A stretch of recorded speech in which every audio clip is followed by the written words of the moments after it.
ओयुकी का भूत, the ghost of ओयुकी, जापानी लोक कथाओं पर आधारित एक डरावनी और रहस्यमयी कहानी है।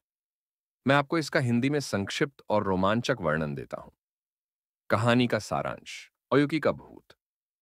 बहुत समय पहले जापान के एक छोटे से गांव में एक युवक रहता था जिसका नाम तोयो था। तोयो एक कलाकार था और सुंदर पेंटिंग बनाता था। एक दिन सर्दियों के मौसम में वह एक पहाड़ी इलाके में घूमने गया। वहां उसने एक बहुत ही सुंदर युवती को देखा जिसका नाम ओयुकी था। उसकी त्वचा बर्फ जैसी सफेद और चेहरा बेहद आकर्षक था। तोयो और ओयुकी की मुलाकात प्यार में बदल गई। जल्द ही उन्होंने शादी कर ली और कई सालों तक खुशी-खुशी साथ रहे। लेकिन तोयो को हमेशा लगता था कि ओयुकी के चेहरे पर एक रहस्यमयी उदासी छाई रहती है, मानो वह कोई गहरा राज छुपा रही हो। एक दिन जब तोयो ने ओयुकी से उसके अतीत के बारे में पूछा, तो उसने चुप्पी साध ली।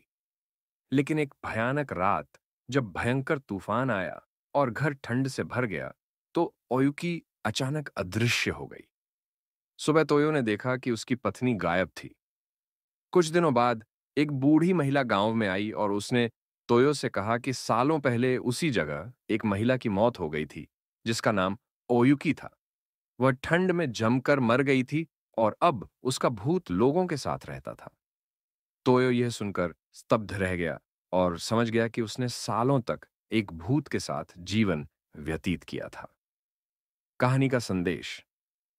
यह कहानी हमें सिखाती है कि प्यार और जुड़ाव कभी-कभी अज्ञात और रहस्यमयी हो सकते हैं।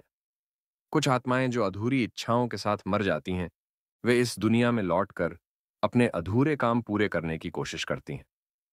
क्या मैं आपको इस कहानी का पूरा विस्तार या किसी और भूतिया कहानी का हिंदी अनुवाद देना चाहूंगा?